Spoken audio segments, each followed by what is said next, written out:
Buongiorno, ben trovati telespettatrici, telespettatori di Antenna 3. Entriamo in diretta anche per oggi per raccontarvi tutto quello che sta accadendo a nord-est, cronaca, attualità politica. Ci sono tanti fatti di cui dobbiamo darvi conto, tanti i collegamenti come sempre dal territorio veneto. Siamo pronti ad andare a Mestre, dove in questi minuti si stanno chiudendo le strade, si sta isolando l'area del cavalcavia della Vempa, dove a inizio mese si è registrata la strage del bus. Sta arrivando, è arrivato, ce lo dirà fra poco la nostra Ilaria Marchiori, il super perito che dovrà controllare il luogo della strage. Andremo poi a Padova per raccontarvi di una protesta di cittadini, l'esasperazione invece dei commercianti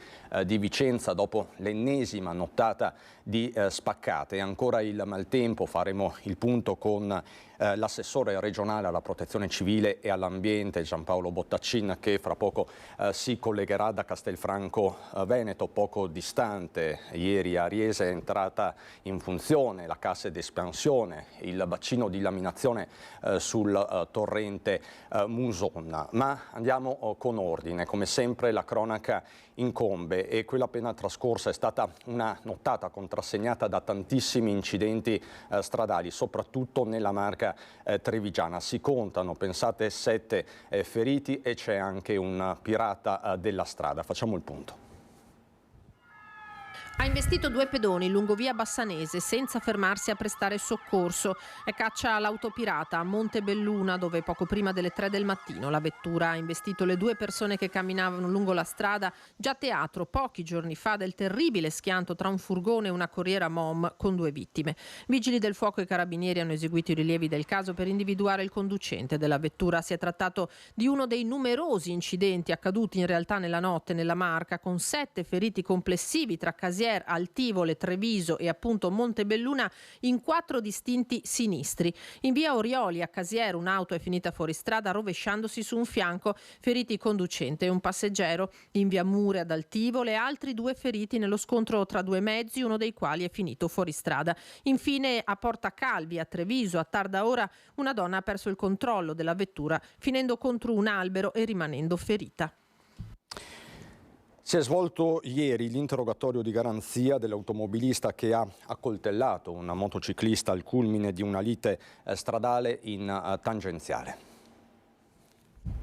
L'intento era quello di uccidere, per questo il giudice ha deciso di convalidare l'arresto e la custodia cautelare in carcere per Francesco Danna, il 28enne pasticcere di Limena, che domenica al culmine di una lite stradale ha sferrato 3 pugnalate ad un motociclista moldavo con cui aveva iniziato a litigare dopo una manovra azzardata in tangenziale.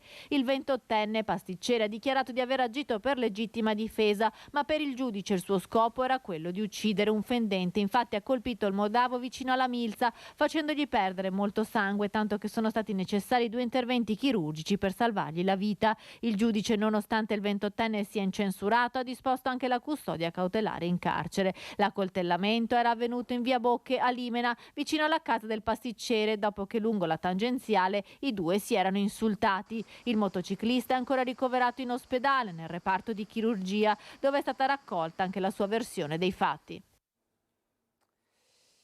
E sapete, questi sono giorni di allerta a terrorismo, visto quello che sta succedendo sul fronte medio orientale. A tal proposito vi do lettura degli ultimi aggiornamenti dell'ANSA.it su quello che sta accadendo lungo la striscia di Gaza, con il presidente turco Erdogan che dice: i miliziani di Hamas sono liberatori, non terroristi. Parole che pesano. Calcolate che Erdogan è uno dei mediatori di questo conflitto che sta tenendo con il fiato sospeso mezzo mondo, anzi il mondo intero. A Gaza, ha detto il presidente turco, crimini contro l'umanità. Intanto Israele nega i visti ai funzionari dell'ONU dopo le parole di ieri di Guterres. Insomma, una situazione che si sta complicando non poco. Allerta terrorismo che c'è in tutta tutta Europa, c'è anche in Italia, si sono riunite anche le prefetture del Veneto e questa allerta terrorismo ha portato alla denuncia di 2 giovani vicentini. Allarme terrorismo a Monteberico. Sono le 8 del mattino quando scatta l'allarme con una telefonata al 113. Un cittadino che sta passando da Piazzale della Vittoria assiste a una scena inquietante. Alcune persone riunite attorno a una macchina estraggono dal bagagliaio un fucile e uno di loro, imbracciandolo, assume la posizione di puntamento per poi addentrarsi sulla collinetta con il giardino di fronte al santuario. Dato il momento storico, il quadro politico internazionale e la vicinanza con un sito sensibile come il santuario di Monteberico, la situazione descritta porta le forze dell'ordine a decidere per un immediato intervento. Sul posto convergono tutte le pattuglie disponibili. Gli agenti della squadra volanti della questura, grazie alla descrizione precisa del testimone e alle immagini di videosorveglianza, rintracciano uno dei personaggi segnalati, ancora in possesso di un fucile che si rivela essere da Softair. La tensione cala. Si tratta di un gruppetto di 5 ragazzi, tutti identificati sul posto, tra cui 2 diciottenni e 3 minorenni. Si mostrano collaborativi, ma appaiono reticenti riguardo al motivo per cui si trovano a Monteberico. Alla fine però confessano di non essere andati a scuola per recarsi con l'auto di uno dei maggiorenni sul posto per provare il fucile da Softair nei boschi vicini. Dopo essere stati accompagnati in questura, gli agenti hanno affidato i 3 minori ai genitori, mentre i 2 diciottenni, cittadini italiani residenti in provincia di Vicenza, sono stati denunciati in stato di libertà per i reati di procurato allarme e porto abusivo di armi. Insomma, un gioco molto pericoloso, troppo pericoloso visti anche i tempi. Torneremo a occuparci fra pochissimo di questa allerta terrorismo, ci sposteremo sul fronte orientale a Trieste. Sapete che da 5 giorni ormai è stato sospeso il trattato Schengen con delle ripercussioni che per l'appunto vi racconteremo. Ma la vedo collegata, se non sbaglio, da Castelfranco Veneto, la nostra Edi Caliman con Renato Capoia. Buongiorno Edi. Esatto, hai detto bene Cristian, buongiorno. Siamo a Castelfranco Veneto, a pochi passi dal Nightingale, una scuola famosa di Castelfranco Veneto. Dietro di me vedi un elicottero del Su 118 si è da poco conclusa, infatti una prova di evacuazione per i ragazzi dell'istituto, e siamo anche in compagnia dell'assessore regionale alla protezione civile Giampaolo Bottaccin, protezione civile che ha coordinato questo progetto Scuola Sicura, e ci facciamo spiegare in poche parole in che cosa consiste. Buongiorno intanto. Buongiorno a tutti gli ascoltatori. È un progetto che nasce qualche anno fa e che noi portiamo nelle scuole come regione. Consiste nel fatto di voler coinvolgere i ragazzi in una prova di evacuazione per far capire qual è l'approccio corretto alle situazioni di rischio e magari per coinvolgere anche i ragazzi affinché un domani possano diventare soccorritori o come professionisti o come volontari. Quindi un'idea a 360 gradi, coinvolgiamo tutto il mondo dei soccorsi, sia i professionisti che i volontari, e devo dire che l'iniziativa riscuote un buon successo. Noi facciamo 7 appuntamenti a primavera, 7 appuntamenti in autunno, uno per provincia in primavera e uno per provincia in autunno. E quindi insomma direi che l'iniziativa, anche sentendo gli insegnanti e i dirigenti scolastici, viene molto apprezzata. Assessore, l'impegno della protezione civile che vediamo attiva in queste iniziative, ma soprattutto sul territorio, sono 5 anni in questi giorni dalla tempesta Vaia. Ricordiamo inoltre che ieri sono state attivate le casse di espansione del torrente Muson, che oggi, prima parlavamo, Assessore ci diceva, noi oggi qui siamo all'asciutto, senza queste casse oggi non saremo qui. Un canale, un torrente che ieri ha raggiunto i 2,30 metri di altezza e che ha fatto attivare in emergenza queste casse. Ci racconti? Sì, le casse di espansione sono sostanzialmente dei parcheggi temporanei per l'acqua, laddove i livelli dei fiumi dovessero alzarsi rapidamente. Questo accade per gran parte dei fiumi del Veneto perché hanno un regime torrentizio. Bisogna fare in modo di avere uno spazio per contenere appunto quell'acqua in più che il fiume non è in grado di esitare. E ieri è stato il caso del Muson dei Sassi, è cresciuto molto rapidamente nel suo livello e nella sua portata, e quindi è stata aperta la cassa di espansione, che è stata realizzata a monte di Castelfranco ovviamente, e perché le casse espansione vengono fatte a monte per preservare tutto ciò che c'è a valle, e questo ha consentito di evitare che Castelfranco finisse sott'acqua. Sono opere assolutamente importanti, fondamentali. Noi ne abbiamo avviate fra progettazione e realizzazione, alcune sono in corso di realizzazione, alcune sono già terminate come appunto questa, 23 in tutto il Veneto. L'obiettivo è quello di garantire una maggior sicurezza ai cittadini. La loro efficacia è dimostrata, oggi siamo all'asciutto. Cristian, se non hai domande da studio, io da Castelfranco con l'assessore Bottacino, ringraziando Renato Capoia, ti restituirei la linea.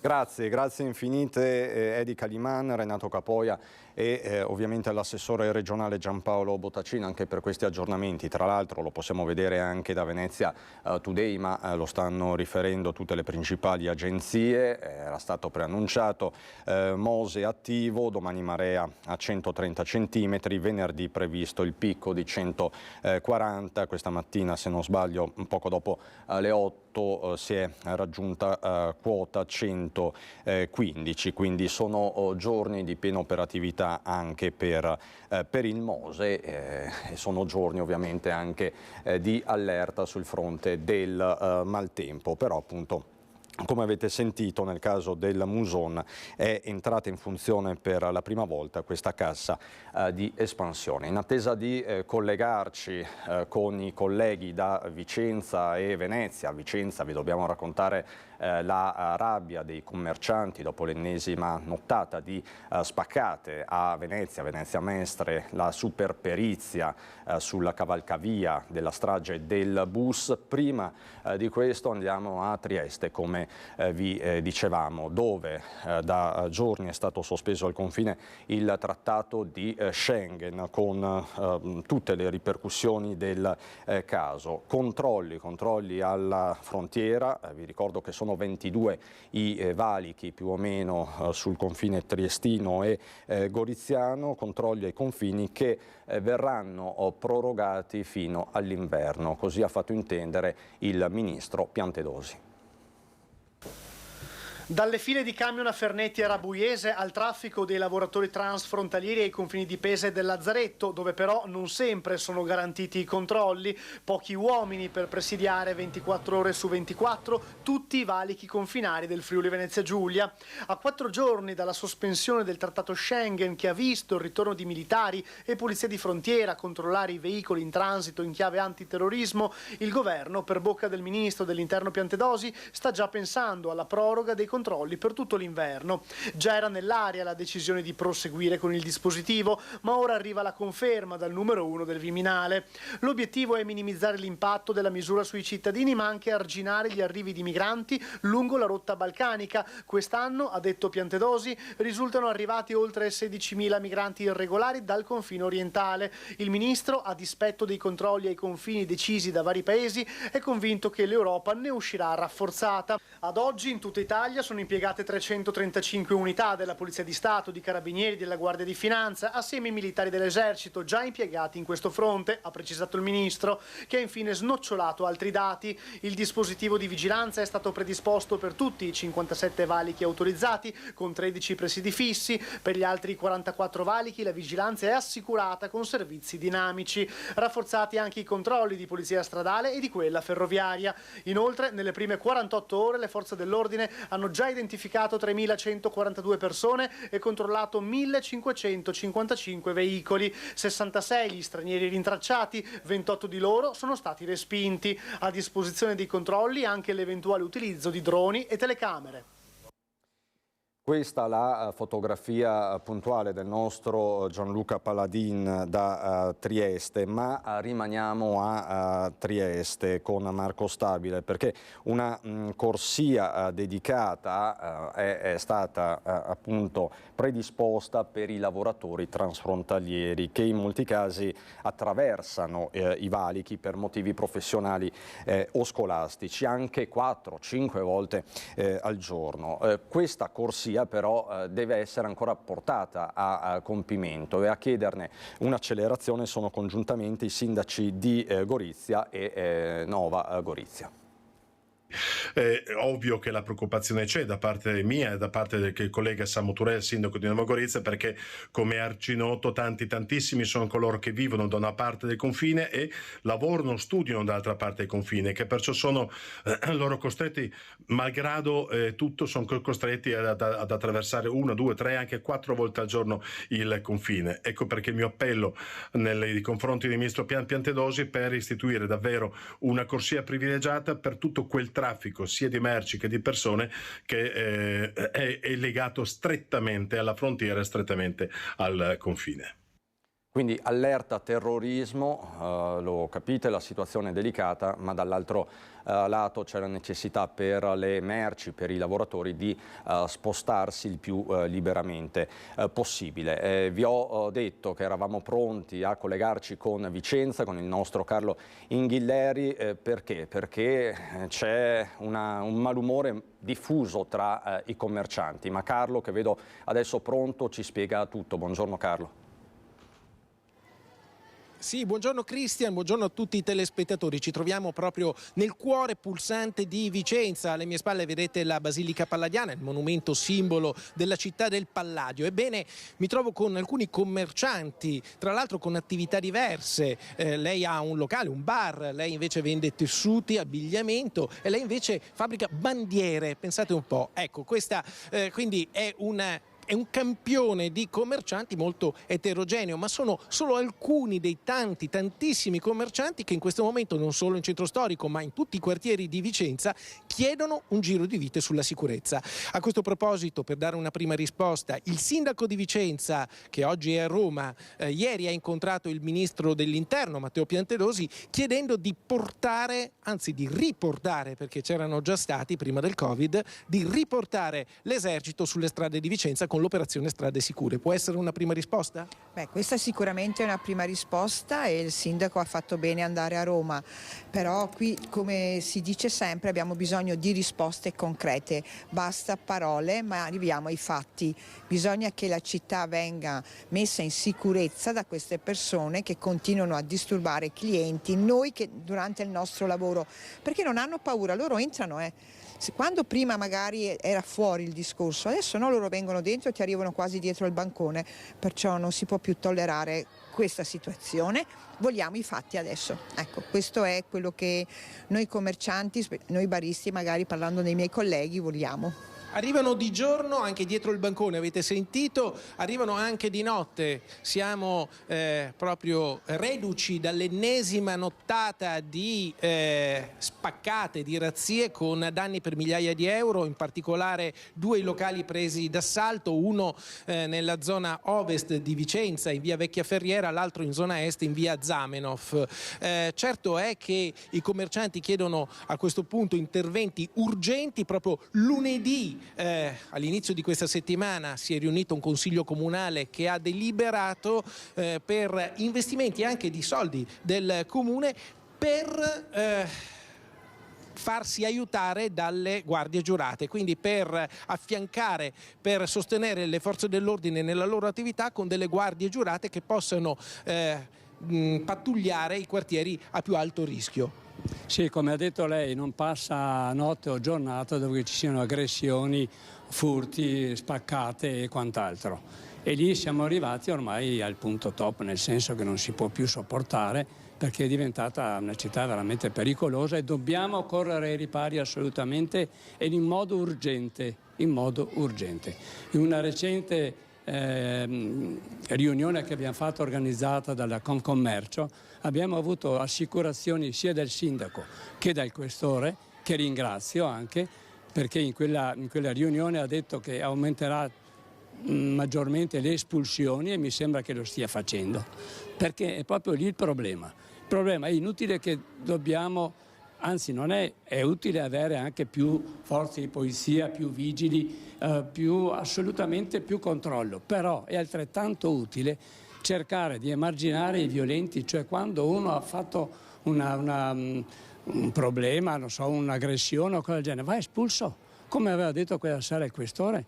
e bisogna allontanarle queste persone, perché altrimenti è come cercare di bloccare un fiume in piena foce. Dobbiamo anticiparle prima, quindi meno persone ci sono in giro di questo genere e più cerchiamo di risolvere questo grave problema. A Vicenza in effetti c'è un'escalation di furti, di rapine, ma anche di degrado, con accattonaggio anche molesto. Ne è testimone questa commerciante che proprio qui in piazza ha avuto una brutta esperienza, in Piazza dei Signori. Sì, certamente.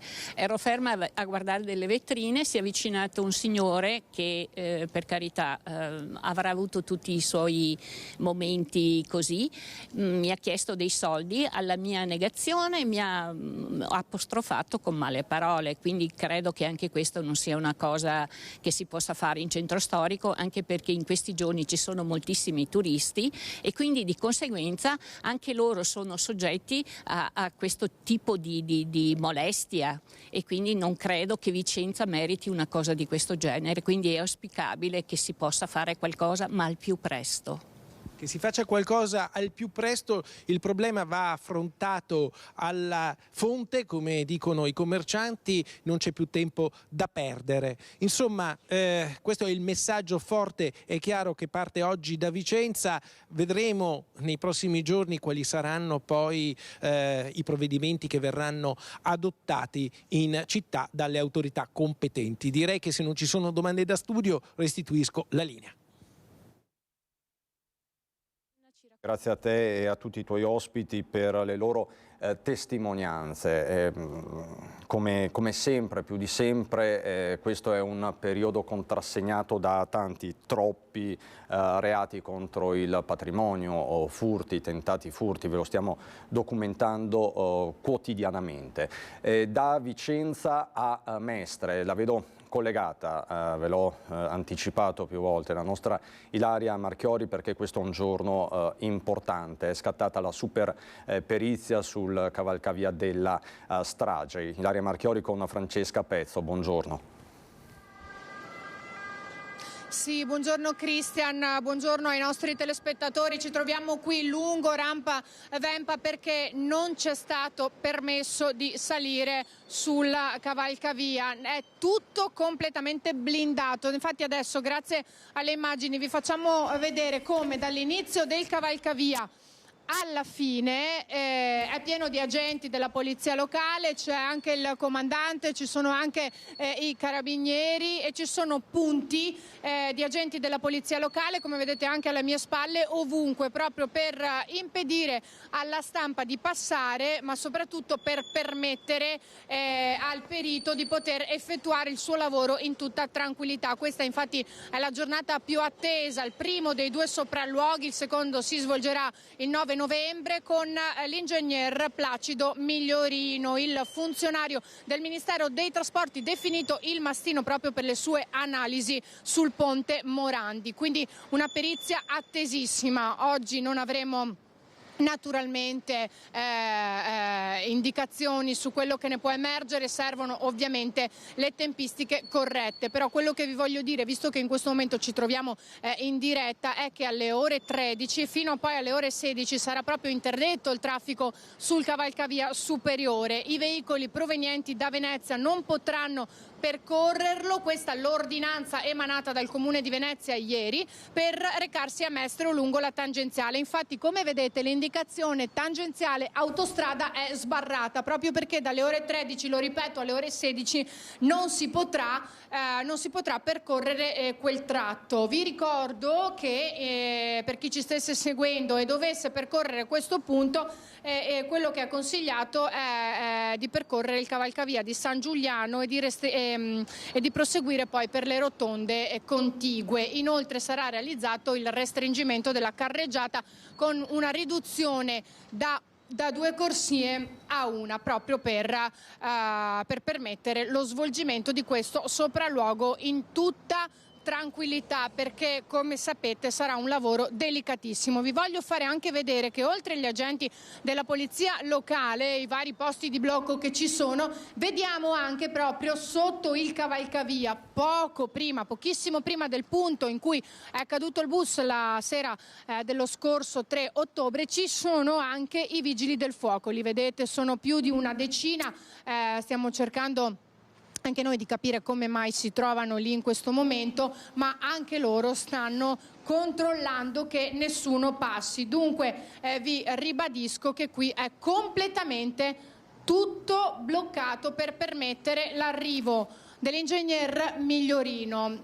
Tra l'altro vi ricordo che questa è sì la perizia più attesa, però siamo in attesa anche di altre importanti novità, ovvero quella che riguarda la scatola nera e la perizia sul bus, il bus guidato da Alberto Rizzotto, e gli esiti dell'autopsia con anche l'esame finale sul corpo proprio dell'autista quarantenne Alberto Rizzotto. Ma ricordiamo che questa è proprio la giornata più attesa, perché quanto ne emergerà sarà importante e fondamentale, oltre poi a capire anche quello che riguarda il bus e l'autopsia sul corpo di Rizzotto. Ribadisco ancora una volta, Christian, che in questo momento siamo tutti posizionati qui, o meglio la maggior parte dei colleghi e dei giornalisti si trovano tutti qui, perché qualsiasi altro accesso è interdetto, quindi non solo al traffico veicolare ma proprio anche alla stampa, quindi tutto quello che riusciremo a farvi vedere sarà da qui. In ogni caso sarà possibile forse riuscire a vedere anche il momento in cui arriverà l'ingegner Migliorino e poi anche quello che si farà. Ilaria, ci stai raccontando da Mestre per ora. Una Sì. vera e propria zona rossa, è stata istituita una zona rossa, questo fondamentalmente, vista anche la delicatezza di quello che si andrà a fare, perché questo è il tema. Ci saranno probabilmente altri sopralluoghi, ma questo è il primo. Sì, Christian, è proprio così, e questo è il primo, dunque è quello più atteso, è quello diciamo più importante, e come hai detto tu è proprio una zona rossa, perché ovviamente noi abbiamo cercato di accedere da più punti, ma non è stato possibile, perché in ogni punto di accesso, sia con l'auto che soprattutto a piedi, perché è così che noi abbiamo raggiunto anche il posto dove ci troviamo ora, è completamente blindato e ci sono controlli per impedire non tanto l'accesso alle telecamere quanto al perito di poter effettuare il suo lavoro nel migliore dei modi e dunque anche con la dovuta concentrazione. Io ti ringrazio, Ilaria, grazie davvero a te, Francesca Pezzo. Chiaramente per qualsiasi aggiornamento torna a ricollegarti. Grazie dunque Ilaria Marchiori, come avete intuito è una giornata importante questa per Mestre e non solo Mestre evidentemente. Io vi do questa notizia, la possiamo vedere dalla Gazzettino.it, me l'ha confermata pochi istanti fa anche Stefano Bozzi dalla redazione di Belluno. Incidente tra un cervo e un fuoristrada, morto l'animale, bimba sotto shock, è finita all'ospedale. Quindi l'ennesimo incidente con la fauna selvatica, con gli ungulati, ve ne stiamo raccontando tanti in questi giorni. Bambina in ospedale quindi dopo lo schianto con un cervo, era in auto con il papà, stava guidando l'uomo, nulla di serio per questa bambina che è stata soccorsa e trasferita all'ospedale di Feltre. L'incidente è avvenuto, apprendiamo, alle 8 di oggi lungo la strada provinciale 2 tra Oregne e la statale 50 nel comune di Sospirolo.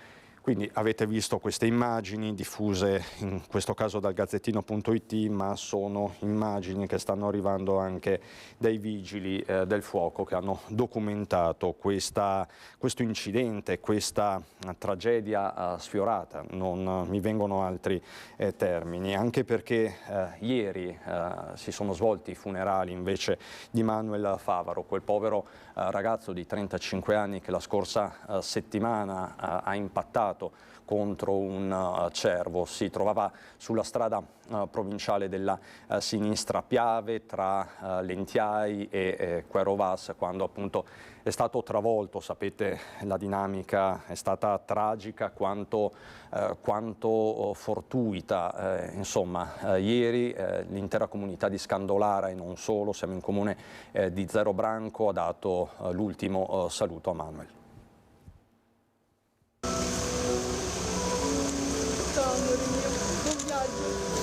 Fai buon viaggio, amore mio. È un abbraccio rotto dalle lacrime, quello di Donatella e Roberto, genitori di Manuel Favaro, accompagnati dalla figlia Moira, dal figlio Alex e dalla compagna Tiziana. Troppo forte il dolore della perdita. Una morte che non ci si riesce a spiegare, un perché che non trova risposta e che ci obbliga ad interrogarci sulla presenza di Dio. Sono le parole scandite durante l'omelia da Don Davide, una chiesa gremita, quella di Scandolara, paese natio del giovane 35enne, vittima dell'assurdo incidente che l'ha coinvolto mercoledì scorso mentre era alla guida del suo amato camion, quando la testa di un cervo gli è piombata nella cabina di guida. 1 migliaio di persone a dargli l'ultimo saluto, a portare sostegno alla famiglia, agli amici, i colleghi e i tanti conoscenti. Sulla sua bara di legno chiaro, gigli, rose bianche e girasoli, a simboleggiare l'energia e l'allegria che i colleghi e i parenti hanno ricordato. La tua forza e la tua positività aiutavano noi a vedere la vita sotto un'altra luce, però quella luce eri tu. Sono le parole con cui Moira, sorella di Manuel, ha voluto celebrare il fratello. Anche la compagna Tiziana, dopo il messaggio che aveva condiviso sui social, ha voluto lasciare un ricordo dell'amato compagno, papà della piccola Beatrice. A leggerlo un amico, troppo forte per lei il dolore. Spero che da lassù tu riesca a vegliare sulla piccola Beatrice. Avevi un sorriso contagioso. Arrivederci, papà Manuel.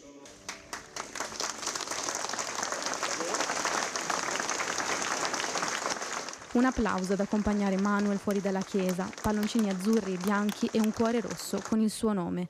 A liberarli nel cielo, più vicini a Manuel, la famiglia e la compagna.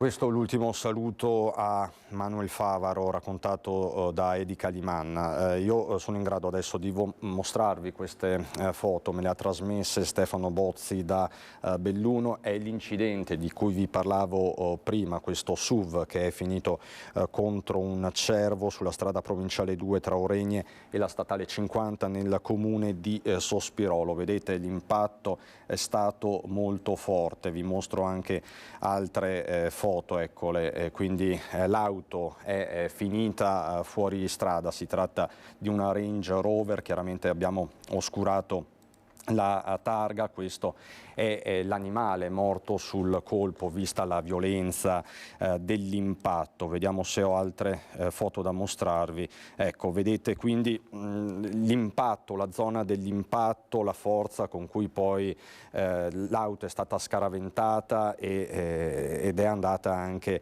e ha perso anche dei pezzi. Quindi sulla strada provinciale 2 a Sospirolo, l'ennesimo incidente con fauna selvatica. È un periodo molto particolare da questo punto di vista e, come vi abbiamo raccontato, anche i servizi forestali sono in allerta nelle varie province. È una questione anche di gestione della fauna selvatica.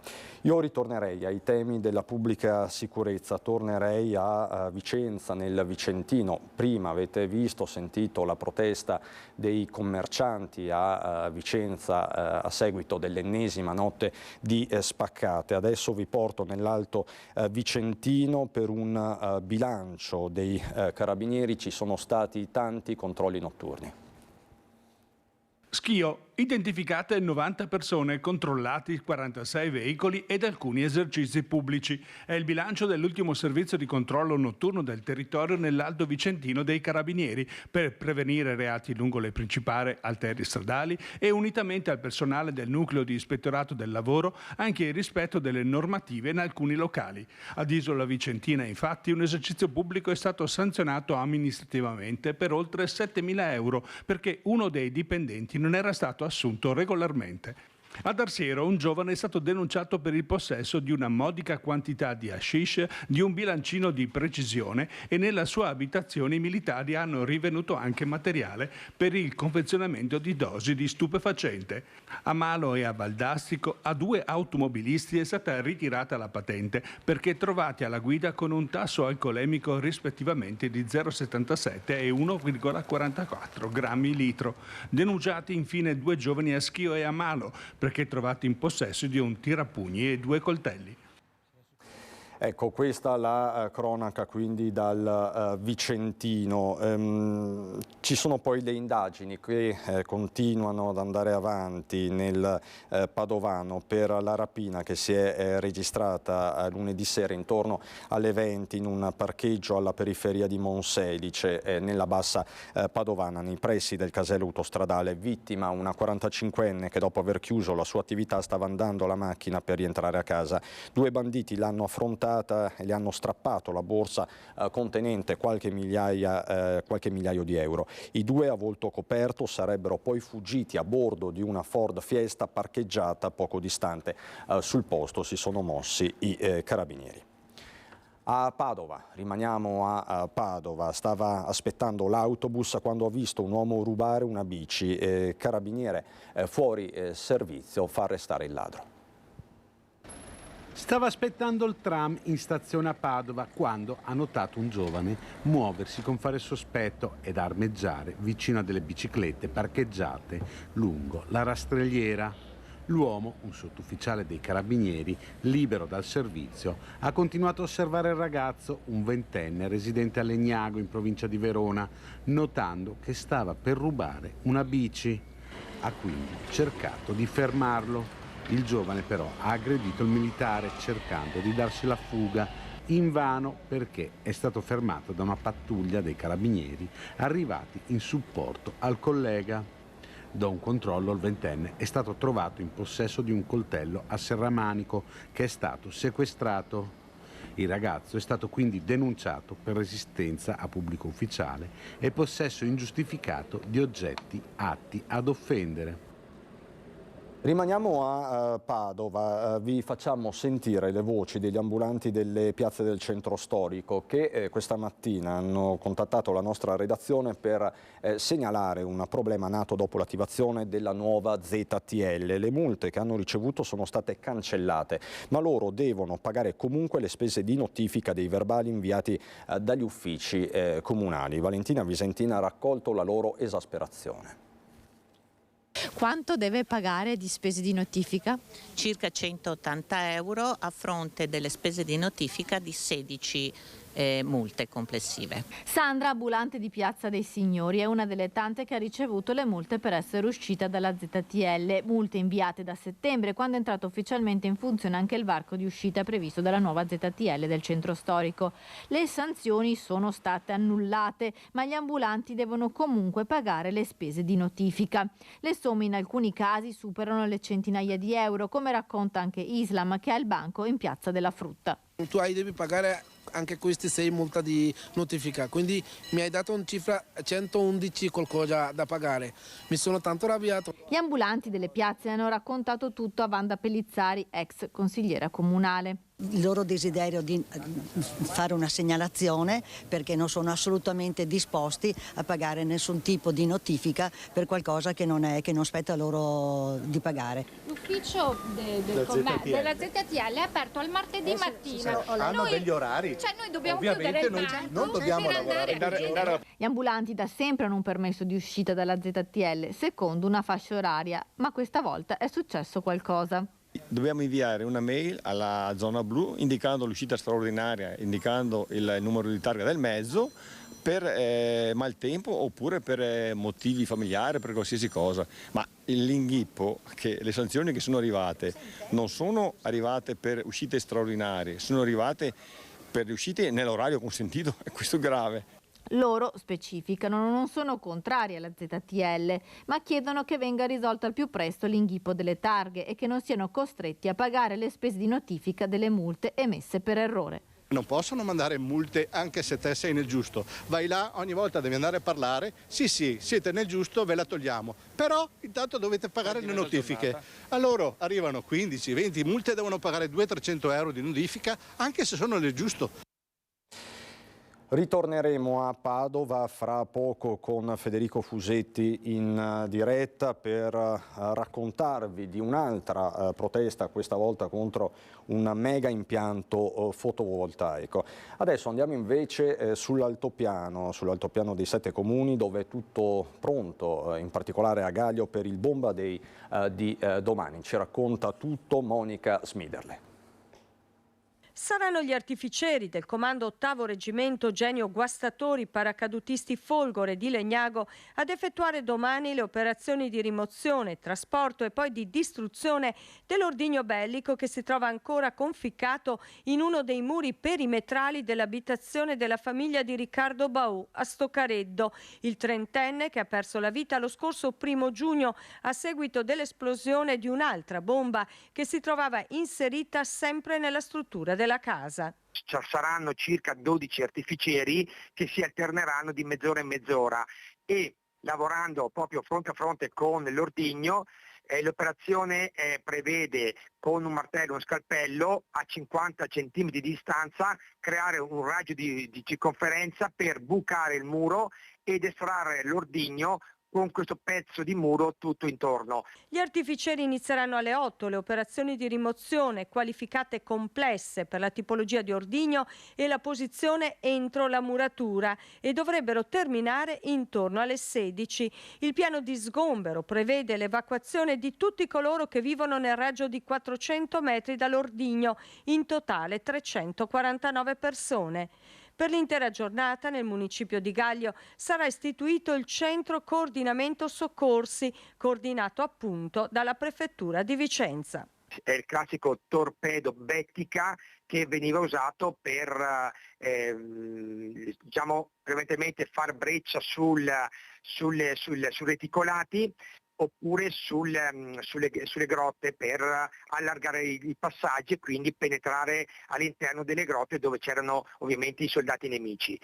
Quindi una bomba che fa i suoi danni, ovviamente è pericolosa, tant'è vero che ha già creato purtroppo un morto a Stoccareddo, e quindi l'attenzione deve essere massima, e io e tutti noi un pensiero lo rivolgiamo per questo motivo ai ragazzi artificieri che appunto domani si cimenteranno in questa delicatissima operazione. Una volta rimosso, l'ordigno sarà posizionato su un automezzo dell'esercito italiano che lo trasporterà fino all'area di Cava Caberlaba per il brillamento. Sì, in una cava dismessa del Caberlaba, già e spesso usata dagli artificieri per far brillare tutti gli ordigni che si trovano ancora oggi qui in altopiano. Rimaniamo nel Bassanese per raccontarvi la paura che si è registrata ieri sera a Fellette di Romano De Zelino, dove è crollato un edificio abbandonato. A Fellette c'è Vanessa Banzato, che ha raccolto anche la testimonianza del sindaco di Romano De Zelino, Simone Bontorin. Attimi di paura, martedì sera siamo in via Castellana Fellette di Romano De Zelino, dove una porzione di rustico alle mie spalle è letteralmente crollata, è implosa, andando a invadere anche parte della carreggiata. Mi trovo assieme al sindaco di Romano De Zelino, Simone Bontorin, che ci racconta che questo era un po' un crollo annunciato, possiamo chiamarlo così. In effetti si tratta di una situazione che il Comune monitorava da tempo, sul quale grazie all'ufficio tecnico aveva già emesso delle ordinanze di messa in sicurezza e ripristino delle condizioni minime di quella che è una circolazione corretta. Non è avvenuto. Ieri sera in emergenza abbiamo fatto intervenire il pronto intervento del Comune, abbiamo constatato che non c'era più niente da fare anche attraverso i vigili del fuoco che erano qui presenti, e di conseguenza il muro è stato abbattuto. Questa cosa comporta che il costo è stato sostenuto dal pubblico, verrà ribaltato sul privato che non ha adempiuto all'ordinanza, e avrà anche dei risvolti che vanno oltre a una semplice sanzione, perché tutta questa procedura conseguentemente potrebbe andare a finire anche tra le con dei rischi penali per il proprietario. Ecco, vogliamo ricordare, 2 sono le ordinanze che sono state emesse dal Comune per la messa in sicurezza del sito. Nello specifico cos'è che veniva chiesto al proprietario? La proprietà doveva adempiere a quello che era la pulizia e la sistemazione del perimetro esterno della proprietà, quindi vuol dire il verde e la messa in sicurezza della parte in muratura. La seconda ordinanza si concentrava proprio sul muro che questa mattina non c'è più e che doveva essere messo in sicurezza con dei pontelli e dei ponteggi o altro, quindi anche imponendo una restrizione della carreggiata e tutto quello che comportava. Non è stato fatto, questa procedura ha avuto già un risvolto di comunicazione agli organi preposti. Ieri sera evidentemente abbiamo avvisato il proprietario che adesso tutto quanto verrà portato avanti sia dal punto di vista della richiesta risarcimento che anche per quello che riguarda le procedure extra. Il crollo è avvenuto poco dopo le 7 di sera, certo è che se fosse accaduto in pieno giorno sarebbe stato un grandissimo rischio per chi passava a piedi, in bicicletta, in motorino. Sì, ho parlato con dei vicini ieri sera, qualcuno che si stava muovendo c'era ancora alle 7:30 e di conseguenza il fatto che non si adempia a delle ordinanze che quindi sono lo strumento più importante che un comune può adottare, comporta che comunque alla fine si debba pagare, in questo caso si debba pagare anche oltre quello che è l'aspetto economico, e è un monito per tutti, sia per il comune che deve essere sempre sollecito nel emettere queste ordinanze, ma soprattutto nei confronti di tutti i privati che hanno situazioni come questa o simili e che devono intervenire. Non è che c'è una sorta di sanatoria, qui si deve intervenire. Oggi si è scongiurato un rischio e qualcosa di più importante, domani non vorremmo essere costretti a fare qualcos'altro di simile per altre proprietà. Così dunque a Fellette di Romano De Zelino, ma siamo pronti, lo vedo collegato il nostro Federico Fusetti da Padova che ci deve raccontare di una protesta molto forte. Federico.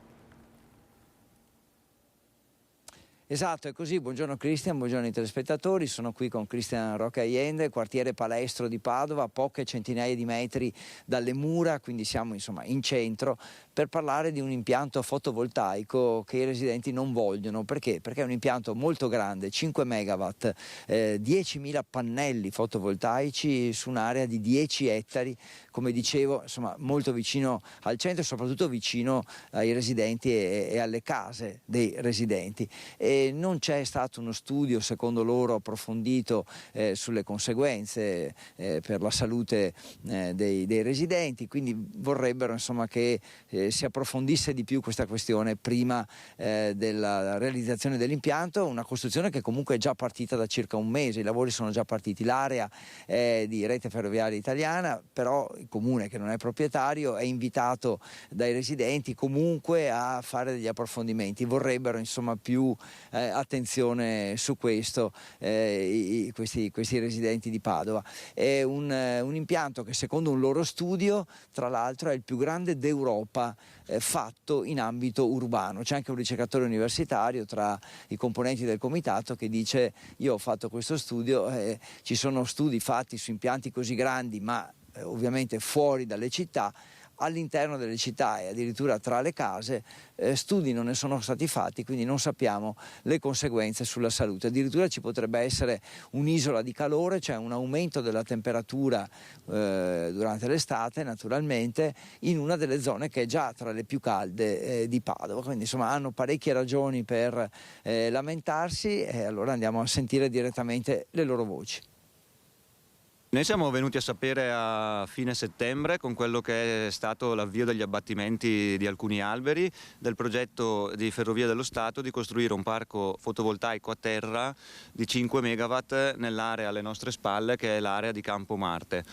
Quello che noi chiediamo è che certamente quest'area venga riqualificata. Siamo in un quartiere in cui il verde scarseggia, abbiamo 3,8 metri quadri per abitante nel quartiere Palestro di verde pubblico a fronte dei 15 previsti da normativa regionale, quindi quello che noi chiediamo è che si metta da parte il progetto del fotovoltaico e che venga realizzato un parco urbano, anche per mitigare quella che è un'isola di calore che alle nostre spalle è uno dei punti più caldi del quartiere. Come mai sono iniziati i lavori prima della effettiva esecutività dell'opera? Secondo il Comune, che attività ha messo in atto per il controllo del territorio, visto che se sono iniziati dei lavori non autorizzati, fuori dai tempi, se succede a uno di noi veniamo perseguiti? Terzo, se il progetto presentato da Ferrovie è completo di tutte le analisi sia ambientali sia della salute, relativamente alla salute pubblica della cosa. Il Comune, già poste queste domande 20 giorni fa con mail, non ha mai dato risposta. Vorremmo che il Comune valutasse l'impatto effettivo dell'impianto, poiché si tratta di un impianto fotovoltaico molto grosso all'interno del tessuto urbano e, da nostra conoscenza, non esiste uno in Europa. E allora bisognerà un po' anche capire come risponde il Comune a queste richieste dei residenti. I lavori, ripeto, già partiti. Cosa succederà adesso?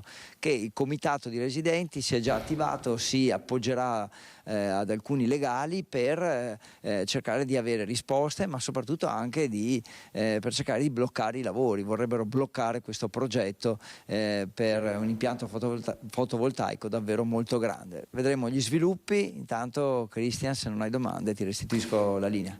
Federico, grazie davvero a te, Cristian Roque Allende. Si apre quindi un nuovo fronte anche per la città del Santo, molto simile a quello che si è aperto a Mogliano Veneto. Parliamo sempre di pannelli fotovoltaici a terra e quindi il dibattito è aperto proprio in un momento in cui si parla tanto di energie rinnovabili. Allora, io vi ricordo i fatti principali della giornata.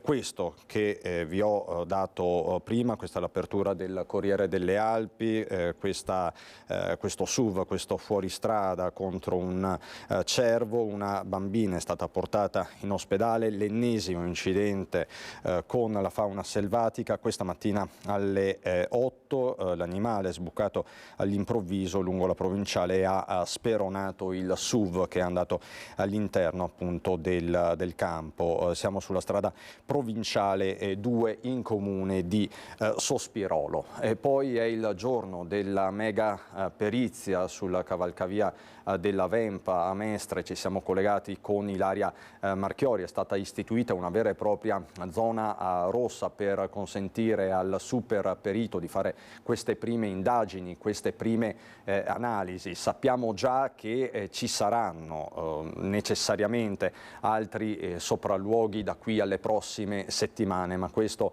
è un primo appuntamento molto importante mentre scorrono le immagini che ben conosciamo di questa strage immane. Da un mese ormai non parliamo d'altro, ma 21 sono le vittime e c'è il bisogno di chiarezza, di verità.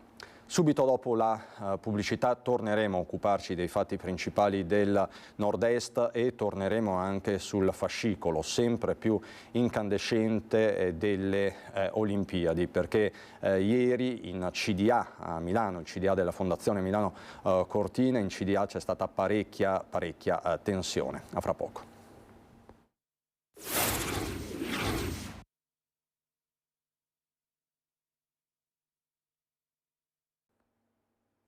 Di nuovo in diretta prosegue il racconto di questo 25 ottobre a Nord-Est. Vi mostro questa foto che mi è appena stata girata da Ilaria Marchiori, che come sapete si trova a Mestre. Sono in corso, è in corso la super perizia sul tratto, sul cavalcavia della Vempa, luogo della strage del bus. I giornalisti al momento non possono avvicinarsi. Avete visto che la nostra Ilaria si era messa in un punto strategico. Vedremo come si articolerà questa giornata nei prossimi minuti, nelle prossime ore. Ovviamente vi terremo sempre aggiornati.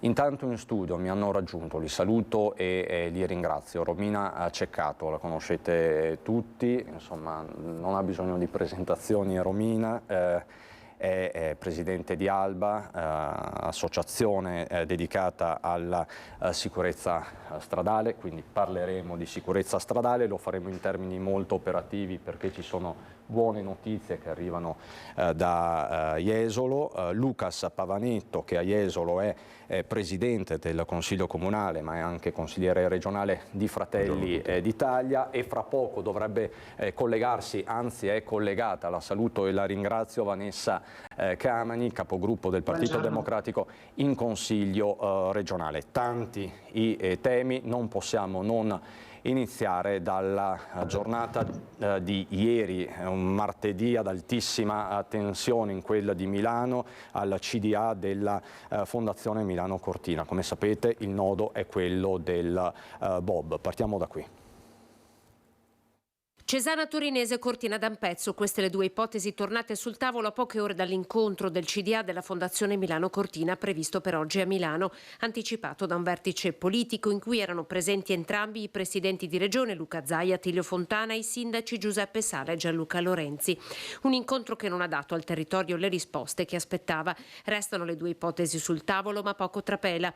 C'è stato un ampio confronto, si legge in una nota diffusa dalla Fondazione, volto alla condivisione di tutte le tematiche e all'avvio di un percorso di approfondimento che si completerà nei tempi già condivisi con il Comitato Olimpico Internazionale. Nella nota si legge anche che l'incontro è servito ad avviare i lavori per aggiungere il Veneto alla candidatura di Lombardia e Trentino ai prossimi Giochi Olimpici giovanili invernali del 2028. Coincidenza vuole però che nelle stesse ore la deputata Luana Zanella presentasse questo esposto alla Corte dei Conti per fare chiarezza su quanti soldi pubblici siano già stati spesi e sul perché sia stato impiegato tanto tempo. A Cortina per la rimozione della vecchia pista sono già stati spesi 3.800.000 euro. Ieri nel tardo pomeriggio un lancio d'agenzia faceva sapere che il progetto per Cesana prevede un investimento di 33,8 milioni ed un anno di tempo per i lavori, una cifra decisamente inferiore a quella prospettata per l'adeguamento della pista di Cortina. Ma dalla regina delle Dolomiti la Confcommercio inizia a fare la voce grossa. Ritengo comunque che se ci viene tolto qualcosa perlomeno ci venga ricompensato in qualche altra maniera. Il territorio si aspetta questo, abbiamo fatto grandi sacrifici, quindi andiamo con intelligenza a operare sapendo che ci sono degli operatori economici, i miei associati, che hanno speso tempo, risorse per questa grande manifestazione. Non lasciamoli soli.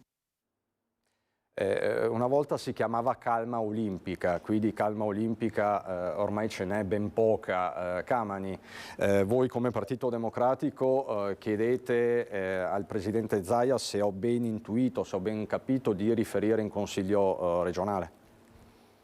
Ma noi vorremmo sapere qualcosa, nel senso che il Presidente Zaia, che pure dell'evento olimpico ha fatto una bandiera per se stesso, non ha mai coinvolto il Consiglio regionale per informarci su cosa stava avvenendo, quali decisioni erano state assunte, qual era lo stato di avanzamento del lavoro.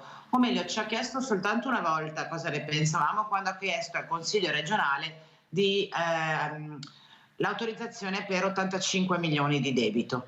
Da allora noi Zaia non l'abbiamo più visto, non l'abbiamo più sentito e come voi leggiamo con una certa apprensione, non tanta calma olimpica, le notizie che ci vengono date dai giornali. Ora sul punto vorrei che fosse chiaro, perché mi ha molto colpito lo sfogo del rappresentante delle categorie economiche, vorrei che fosse chiaro che non ci viene tolto niente, nel senso che la decisione che sembrerebbe essere stata presa dal governo, dico sembrerebbe perché atti ufficiali non ce ne sono, in riferimento alla realizzazione della pista di bob a Cortina, non è che possa essere esattamente definito come un fulmine a ciel sereno, perché tutta la missione olimpica del Veneto organizzata da Luca Zaia è, a nostro giudizio, stata realizzata appunto come un grandissimo bluff, perché il fatto che per realizzare quella pista da bob in quel modo, in quel tempo e in quel territorio ci fossero dei vincoli molto rilevanti, lo sapevamo da tempo, e che i problemi che c'erano non siano stati affrontati da Zaia con il tempo e il modo giusto era altrettanto evidente. E personalmente trovo persino surreale, se non grottesco, l'atteggiamento che il Presidente continua ad avere anche oggi, dove va a sbattere i pugni su un tavolo dove in realtà lui dovrebbe aiutare a comporre una strategia e una via di uscita, diciamo così. Quindi ha combinato tutto lui, ha fatto un progetto malfatto, una scommessa su un'opera che sapevamo difficilmente sarebbe realizzata, ha chiesto uno sforzo fortissimo a quel territorio bellunese e di Cortina, e oggi che non sa più con chi prendersela, perché evita accuratamente. Lei dice, Camani, sostanzialmente in tutta questa vicenda la colpa è soprattutto di Luca Zaia. Io intanto vi do la prima pagina del Gazzettino di oggi, che dice: Bob, un'altra fumata nera, lite Zaia a Malagò. Senta, la cosa, Arboit, non è che dico io che è colpa di Zaia, siccome Zaia è quello che fin dall'inizio ha detto che era merito suo se le Olimpiadi si facevano, non è che può essere merito tuo se si fanno, è colpa di un altro se poi non si fanno. È una questione di responsabilità, voglio dire. E Pavanetto, alla fine chi è che rimarrà con il cerino in mano? Allora, intanto tranquillizzo... Il governo, la regione, chi? Tranquillizzo la collega Camani, che saluto, perché comunque le Olimpiadi si faranno comunque. Qui il problema è capire la qualità e la quantità delle gare, naturalmente, ma credo che sia normale che in questo momento il Presidente della Regione stia dialogando con gli enti preposti, quindi con Malagò, forse magari anche in maniera accesa, ma vuol dire che c'è una presa di posizione ben distinta e ben distante rispetto a quello che sta accadendo sulla questione della pista da bob, cioè la possibilità di perdere definitivamente, però c'è ancora una porta aperta, perché al di là della quantità di denaro pubblico da spendere, su questo possiamo essere d'accordo, è comunque un'opportunità quella delle Olimpiadi, è un impegno che ci siamo presi, parlo come Italia in questo caso, perché poi Milano-Cortina, ma è l'Italia che poi mette la faccia fuori all'estero. E ricordo che mancano 835 giorni, mi pare più o meno, alle Olimpiadi, ne servirebbero 807 per iniziare la pista da bob e finirla. Quindi diciamo che c'è ancora possibilità per discutere e parlare di questa struttura. È chiaro Quindi che lei se crede che ci sia ancora spazio per... Io credo che questa discussione sia fatta per naturalmente capire se ci sono i fondi per poterla fare, e chi naturalmente deve all'interno del bilancio dello Stato cercare di dare una mano su questo fronte, perché il Presidente Meloni giustamente ha detto: non spendo 120 milioni di euro, almeno così si dice, per una pista da bob, perché ci sono altre le priorità, preferisco darle alle famiglie, però sui capitoli di spesa magari si può anche riuscire a trovare qualcosa. Quindi una versione ridotta del progetto originario, senza il museo? Potrebbe anche essere, magari trovando altri fondi. Io quello che credo e che sia importante è che la pista da bob, in questo caso non tanto la pista in sé, ma il portare le gare a Cortina sia necessario, anche per una serie di infrastrutture che poi vengono costruite attorno, delle quali non possiamo rinunciare, al di là della tempistica, ma soprattutto è una cosa importante, al di là delle date, al di là dei tempi, e chiudo, se non si dovesse fare la gara a Cortina della pista da bob perché non ci sono i tempi, perché non ci vogliamo spendere i soldi, spero e mi auguro che la cosa rimanga in Italia, perché sarebbe assurdo che un'Olimpiade fatta in uno Stato poi venga sviluppata in un altro Stato, tipo quello austriaco. Allora, la pista, eventualmente quella del Piemonte, dove si sta valutando addirittura i costi che si aggirano comunque intorno ai 33 milioni di euro, quindi non stiamo parlando comunque anche lì di bruscolini, sicuramente può essere un'alternativa valida. L'importante è che le Olimpiadi rimangano in Italia. Quella di Cesana lunedì sera, tra l'altro, ne abbiamo parlato a Ringa anche con Piero Fassino, che ben conosce quella pista. Vi porto su un altro tema di strettissima attualità, fine vita. C'è stata una presa di posizione dei vescovi del nord-est. Come sapete, la politica regionale parla anche di questo, soprattutto dopo l'appello di 2 settimane fa di Stefano Geller. Tra l'altro appello che abbiamo trasmesso in diretta a mezzogiorno, era sabato, proprio con Stefano Geller. Quindi l'appello qual è? Accelerate sulla legge per il suicidio medicalmente assistito, ed è un appello forte e preciso al Consiglio regionale. Cosa farà il Consiglio regionale? Ce lo diranno Pavanetto e Camani subito dopo questo servizio che dà invece la voce dei vescovi. Il suicidio assistito, come ogni forma di eutanasia, si rivela una scorciatoia. Il malato è indotto a percepirsi come un peso a causa della sua malattia e la collettività finisce per giustificare il disinvestimento e il disimpegno nell'accompagnare il malato terminale. È il passaggio forse più significativo di una nota emessa dai vescovi della Conferenza Episcopale del Triveneto e dalla Commissione per la Pastorale del Triveneto in merito al suicidio assistito, un tema che si legge in ambito culturale e politico spesso sbandierato come l'acquisizione di un diritto e ideologicamente salutato come una conquista di libertà. I progressi della medicina, scrivono i vescovi, hanno portato a situazioni nuove ed inedite, ma la persona non può esimersi dal confronto con il mistero del limite creaturale e della morte. Non si può evitare di fare i conti con essa, stante anche che ogni fase della vita deve confrontarsi con una vulnerabilità per certi aspetti circoscritta a momenti specifici. Primo compito della società civile, si legge nel documento, e assistere e curare, non anticipare la morte. Il paziente inguaribile, si sottolinea, non è mai un paziente incurabile. Certo, c'è un rischio duplice, l'accanimento terapeutico che supera il criterio di ragionevolezza e proporzionalità nel processo di cura, oppure l'abbandono terapeutico. Una società capace di cura, si legge nella lettera, costruisce cammini di speranza per le persone assistite e per chi di esse si prende cura, non lasciando solo le famiglie e rinsaldando il vincolo sociale di solidarietà di fronte a chi soffre. Sulla base della sentenza 242 del 2019 della Corte Costituzionale, i vescovi del Triveneto richiamano le regioni a favorire luoghi di confronto e deliberazione etica, quali debbano essere appunto i comitati etici, a promuovere politiche sanitarie che favoriscano la diffusione della conoscenza e l'uso delle cure palliative, la formazione adeguata di personale, la presenza e l'azione di hospice dove la persona malata trovi un accoglimento pieno. Alla base di tutto, le comunità cristiane debbono sentirsi stimolate a favorire uno spazio etico nel dibattito pubblico e promuovere una coraggiosa cultura della vita. Questa è la presa di posizione dei vescovi e del Triveneto. Camani, come la valuta questa presa di posizione? Soprattutto andrà a influire sul dibattito in atto in Consiglio regionale del Veneto, dove si attende l'approdo, se non sbaglio, di questo disegno di legge. Beh, ovviamente la posizione espressa in maniera, devo dire, molto decisa dai vescovi va accolta come contributo importante, ascoltata, approfondita e penso sia anche giusto che chi è chiamato all'ufficio della fede richiami i cattolici ad alcuni principi che attorno a quella comunità si costruiscono, crescono e vivono. Credo anche che il richiamo che fanno e la responsabilità della Regione rispetto all'impianto oggi insufficiente connesso alle cure palliative, ai posti hospice, sia un tema oggettivo che prescinde quasi, no, dalla legge sul fine vita.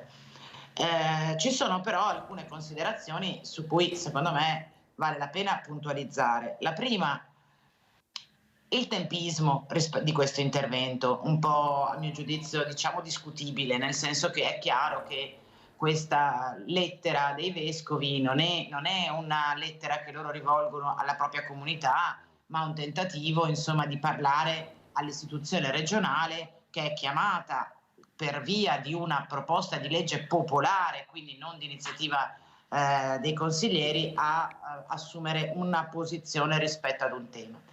Quindi diciamo una tempistica che un'ingerenza, una volta si chiamava ingerenza. Sì, appunto, dicevo una tempistica che ha il sapore dell'ingerenza legittima, ma dobbiamo chiamarla per quello che è. La seconda questione su cui forse varrebbe la pena confrontarsi con chi ha scritto quella lettera è la sentenza della Corte Costituzionale. In uno Stato laico, ovviamente, le regole del gioco, quelle che valgono per tutti, poi ovviamente ciascuna comunità può dotarsi delle intendimenti che ritiene più coerenti con le proprie convinzioni religiose, morali, etiche. però le regole del gioco, diciamo così, in uno Stato laico le definiscono i legislatori e in questo caso anche la Corte Costituzionale, che ha già fissato l'asticella oltre la quale ed è un'asticella diciamo abbastanza rigida, perché la Corte fissa dei criteri indiscutibili per poter attivare l'assistenza al suicidio e non l'eutanasia, e la politica in questo momento, ripeto, sulla base di una richiesta di persone, di 7.000 persone, quindi una proposta di legge popolare, è chiamata a decidere se acquisire o meno il pronunciamento della Corte. Chiarissima, Camani. A questo punto la questione è in mano alla maggioranza, che su questo punto specifico rischia un po' di implodere. Pavanetto, Zaia di fatto è favorevole a questa legge, è amico di Stefano Geller. Le chiedo proprio in 30 secondi, poi dobbiamo ricollegarci con Mestre e poi abbiamo il tema della sicurezza stradale. Allora, non so esattamente, perché non ne ho mai parlato personalmente con il Presidente Zaia, penso che sia un tema molto delicato, sicuramente lui ha una posizione un po' diversa dalla nostra. Noi, come siamo già pronunciati come Fratelli d'Italia, siamo per la vita è sacra, punto. Quindi questo è il punto di partenza. Rispetto naturalmente la tua o anche la mia? Per le 7.000 firme depositate per la richiesta di pronunciarsi su questo, però ripeto, è questo un tema molto delicato e credo che in maggioranza ci sarà una discussione molto ampia, perché è un tema etico, un tema, ripeto, molto delicato, ma soprattutto anche un tema che non corrisponde a nostro parere a quelle che sono le competenze del Consiglio regionale, nel senso che nell'ordinamento giuridico italiano c'è la sussistenza del diritto alla vita, non c'è certamente il diritto alla morte, e quindi io parlo da questo pregiudizio. Non è una competenza di Venezia. E chiedo che sia il Parlamento ad esprimersi su questo. È inaccettabile che una regione possa fare una cosa rispetto a un'altra, quindi su questo, Camani, al di là di quello che vogliamo... Camani, diceva? No, nel senso che la legge sia ammissibile lo dicono gli uffici legislativi della regione, quindi non nascondiamoci dietro un dito. Poi, certo, meglio sarebbe se la legge fosse nazionale. Mi sembra che Pavanetto appartenga a quel partito e a quella coalizione che ha un'ampia maggioranza parlamentare. Certo. Quindi fatela, siamo Certo. guarda, noi della Allora, io vi ringrazio, chiarissime le posizioni. Dopo 9 anni di governi di PD, noi la faremo tranquilla. Ci giriamo intorno. Dopo 9 anni dove avete governato, la faremo tranquilla. Allora, grazie Camani. Torneremo ovviamente anche nei talk show su questo aspetto che è importantissimo, però volevamo rimanere sulla cronaca e anche sulla presa di posizione della Conferenza Episcopale del Triveneto. Grazie Vanessa Camani, capogruppo del Partito Democratico in Consiglio regionale. Pavanetto resta con me per parlare di un progetto sulla sicurezza stradale a Jesolo, e anche Romina Ceccato. Vedo però pronta Ilaria Marchiori che, come sapete, è a Mestre, sta seguendo questo giorno importantissimo. C'è il super perito sulla cavalcavia del Vempa. Ilaria. Eccoci qui Cristian, allora rispetto a prima il cavalcavia si è notevolmente popolato, abbiamo visto arrivare i 3 indagati, c'era Massimo Fiorese accompagnato dai legali, dai loro consulenti. Massimo Fiorese, lo ricordiamo, amministratore delegato di Linea SPA, e i legali con i loro consulenti dei 2 dirigenti del comune di Bussolo e Cesaro, indagati anche loro. Ricordiamo che al momento gli indagati sono 3, ma ora vi facciamo vedere, proprio grazie all'aiuto della telecamera, purtroppo dobbiamo usufruire solamente dello zoom da questa postazione, ma lo vedete lì il punto in cui c'è il guardrail rotto, il punto da cui quella sera del 3 ottobre è accaduto il mezzo.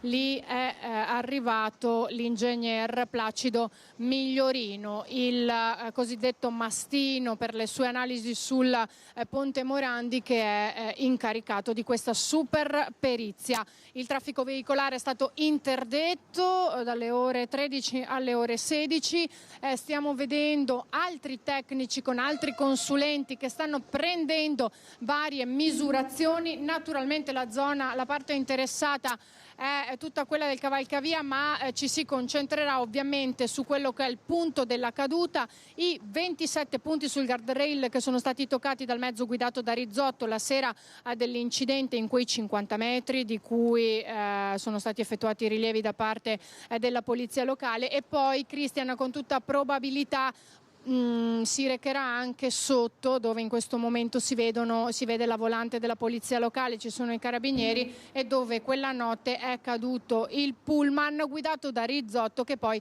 ha preso fuoco e in cui hanno perso la vita Ilaria. 21 persone.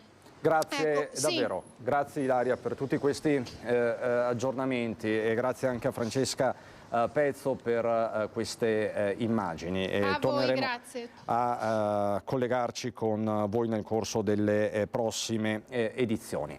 Romina è con me, resta con me anche Pavanetto. Parliamo di sicurezza stradale fra un minuto, a fra pochissimo.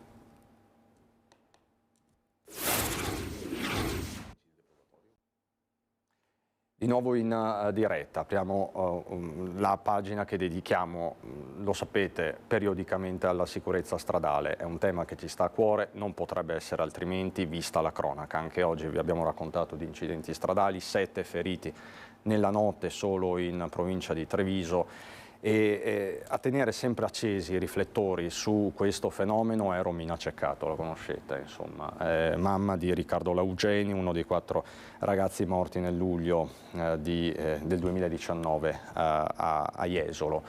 Tra l'altro, Romina, proprio oggi sarebbe il compleanno di Riccardo, e quindi so la fatica, immagino la fatica, non la so, immagino la fatica ad essere qui anche oggi. Lei continua a portare avanti la sua battaglia, e domani sera in Consiglio Comunale a Jesolo ci sarà un atto bipartisan che prende le mosse anche da questa sua battaglia, o no? Sono stata avvisata e sono contenta di questa iniziativa voluta fortemente. È un grande segnale, e oggi posso finalmente fare un bellissimo regalo a mio figlio, e quindi vuol dire che tutti i sacrifici, tutto quello che sto facendo e mettendo tutte le mie forze, sta magari piano piano, come dico sempre, con piccoli passi magari riuscirò a scavalcare una montagna. Non è tanto per me, perché se fosse per questo e mi riportassi in vita mio figlio, ne farei di più, e tu lo sai come sono, diretta senza tanti giri di parole. Ma è perché voglio che altre famiglie, altre vite, altre persone non provino quello che stiamo provando noi genitori. Non voglio che le vite delle persone che non ci sono più siano dimenticate e non abbiano il diritto di avere la giusta giustizia. Ci sono delle persone, e ringrazio, io chiamo per nome, scusami, io sono semplice, Prego. non è che vado tanto per le lunghe. Ci sono delle persone a cui devo dire una cosa molto importante. Quando è morto Riccardo ho conosciuto 2 persone fondamentali, 2 amici veramente grandi e potenti, ma si sono affiancati a me, uno alzandomi da una spalla e uno alzandomi da un'altra. Queste persone non serve che faccio nome, lo sanno già, e hanno avuto la forza di portarmi fino a qua. Con la mozione di ieri hanno completato il regalo a una mamma. Una mozione che spero non si fermi, ma so già che non si è fermata solo a Jesolo, sta passando anche a San Donà. Ho avuto l'altro giorno un incontro con il sindaco, quindi sta andando anche a Noventa, e sta andando anche adesso un incontro con Meulo. Insomma, sta girando. Sta girando. Cerchiamo insieme, e spero di poter fare, io lo sai, tu lo chiamo sempre questo tavolo dei Cavalieri da Tavola Rotonda, perché penso che tutti con il proprio piccolo contributo possiamo fare una cosa grande, almeno per provare a salvare una vita. E già questo sarebbe non importante di più. Pavanetto, lei è presidente del Consiglio Comunale di Jesolo, domani sera arriverà questo documento. In 20 secondi, che cosa dice questo documento? Allora, partendo dal dato che c'è lì, perché ho letto le premesse del documento, sì, che riporta dei dati, insomma, non serve commentarli, 300 morti in Veneto sulle strade soltanto nel 2022. Certo. Pavanetto. Allora, partendo da quello che è stato richiamo da parte della Prefettura, piuttosto che gli incontri che sono stati, naturalmente la sensibilizzazione fatta dall'associazione Alba e in particolar modo dall'amica Romina Ceccato, che insieme ad altre mamme, ma altre persone che hanno vissuto certe situazioni, ma anche altre che non lo hanno vissuto, ma che si sono affiancate nel fare forza a questa battaglia, domani sera approda in Consiglio Comunale un ordine del giorno che è la sintesi semplicemente delle battaglie che l'associazione Alba sta facendo nella nostra provincia e anche fuori provincia, perché anche nella provincia di Treviso è molto attiva. Domani sera arriva Bipartisan, la stessa cosa è stata fatta a Sannona di Piave, e quindi ringrazio anche naturalmente Moira Montagnari, che è quella che ha proposto il documento all'interno del nostro Consiglio Comunale, come Francesca Sdottis che lo ha fatto a Sannona di Piave, ma naturalmente questo per dimostrare cosa? Che non esiste bandiera politica, non esiste partito di fronte a certe battaglie. Sul documento semplicemente si cerca di sensibilizzare, ma soprattutto impegnare le amministrazioni, non solo in quello che è il tema della sicurezza stradale sui generis, ma anche quello della verifica delle strade, quello del coinvolgimento delle associazioni nelle iniziative e soprattutto impegnarsi a far sì che insieme alle associazioni avvicinare non solo i giovani spesso, ma anche gli adulti che spesso e volentieri magari le regole del codice della strada le dimenticano. E questo, su questo è ringraziamo l'associazione. No, Romina, il coinvolgimento delle associazioni, dei familiari, lei su questo punta moltissimo. Sì, ma non è che punto perché voglio visibilità o voglio essere al centro dell'attenzione, perché come noi associazioni quando parliamo tra di noi diciamo che chi può capire meglio o può dare un esempio di quello che può succedere, perché le nostre battaglie è andare nel luogo, e tu lo sai molto bene, andare a vedere i posti, controllare, ascoltare che cosa ti chiedono chi vive queste esperienze e anche chi non le vive, perché tu lo sai molto bene che io ho tanti messaggi da mamme che mi dicono grazie che proteggi i nostri figli. Però io spero, e tu lo sai, che visto quello che abbiamo fatto a Treviso, e ne sono orgogliosa, sono convinta e non mollerò, che spero che venga fatto anche qui nel nostro Veneto orientale.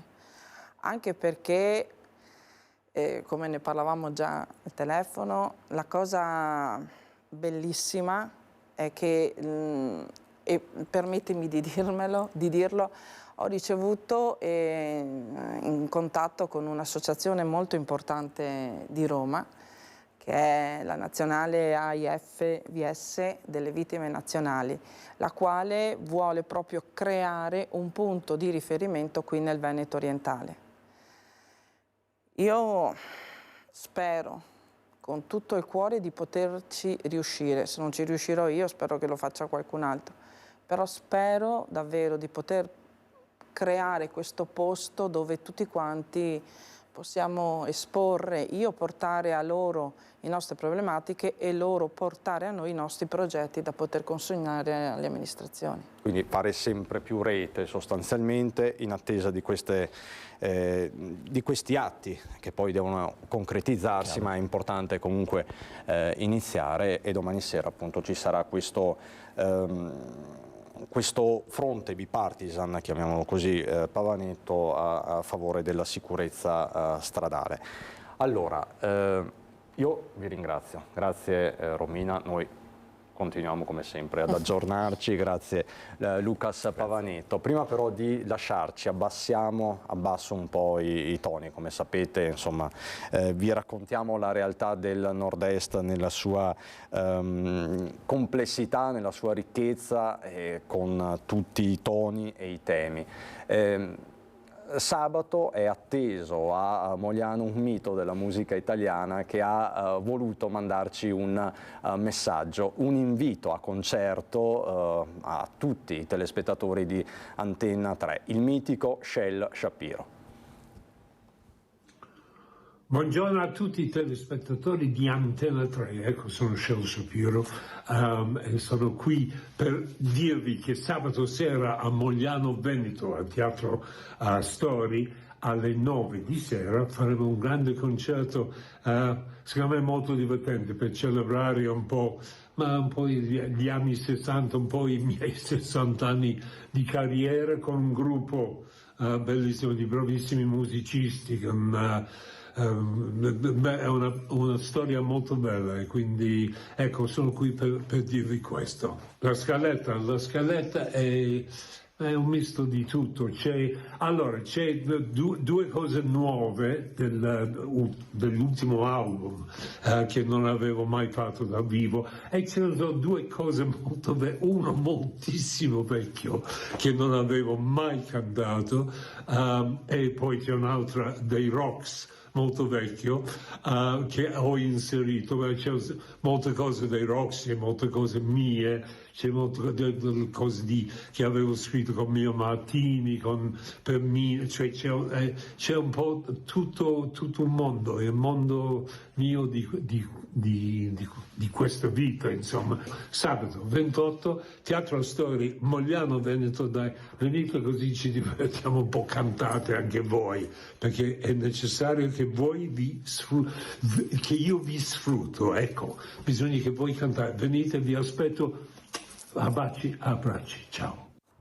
Questo è il saluto di Shel Shapiro a tutti i telespettatori e telespettatrici di Antena 3. Dicevamo, Romina, c'è un appuntamento a proposito di musica il 19 novembre a Jesolo. 10 secondi. Abbiamo voluto portare insieme all'amministrazione comunale di Jesolo la fanfara del terzo reggimento dei carabinieri, appunto perché anche questo deve essere un punto di sensibilizzazione, che chi sta sulle strade, chi indossa una divisa, non è l'orco cattivo, ma è quello che vuole salvare la vita e vuole suonare il campanello nel dire: guardi signora, venga a prendere suo figlio in caserma, piuttosto che dire suo figlio non c'è più.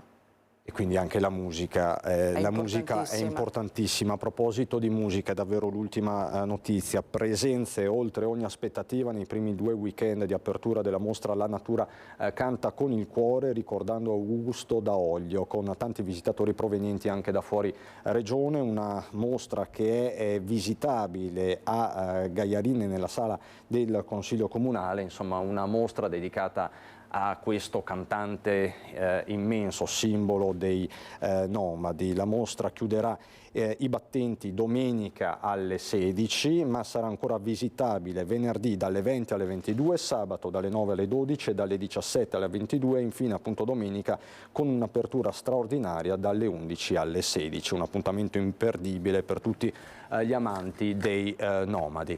Allora, grazie davvero. Grazie ancora Romina, grazie Lucas Pavanetto, grazie alla regia di Mattia Pizzaia e Alessandro Granziera. Vi lascio a un film, Le avventure galanti del giovane Molière, subito dopo il meteo. Buon proseguimento.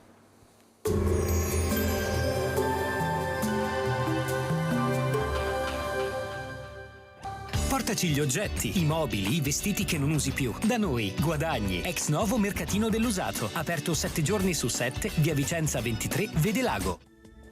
Bentrovati al meteo. La giornata di mercoledì 25 ottobre sarà ancora piuttosto movimentata. La perturbazione si allontana lentamente, influenzando però ancora il tempo sul nostro territorio. Nel dettaglio, sul Veneto il cielo risulterà coperto al mattino con piogge sparse. Col passare delle ore poi schiarite più ampie e precipitazioni in diradamento. Temperature con contenute variazioni di carattere locale, minime sugli 11-13 gradi, massime comprese tra 17 e 22 gradi all'incirca. Ci spostiamo ora sul Friuli Venezia Giulia.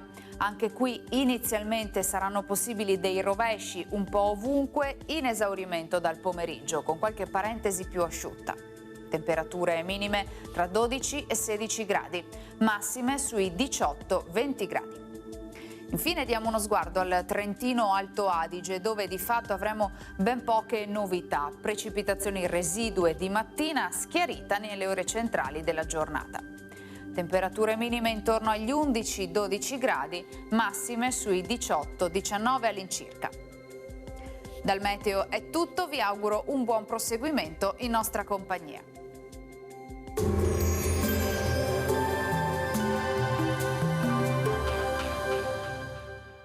Portaci gli oggetti, i mobili, i vestiti che non usi più. Da noi, guadagni. Ex novo mercatino dell'usato. Aperto 7 giorni su 7, via Vicenza 23, Vede Lago.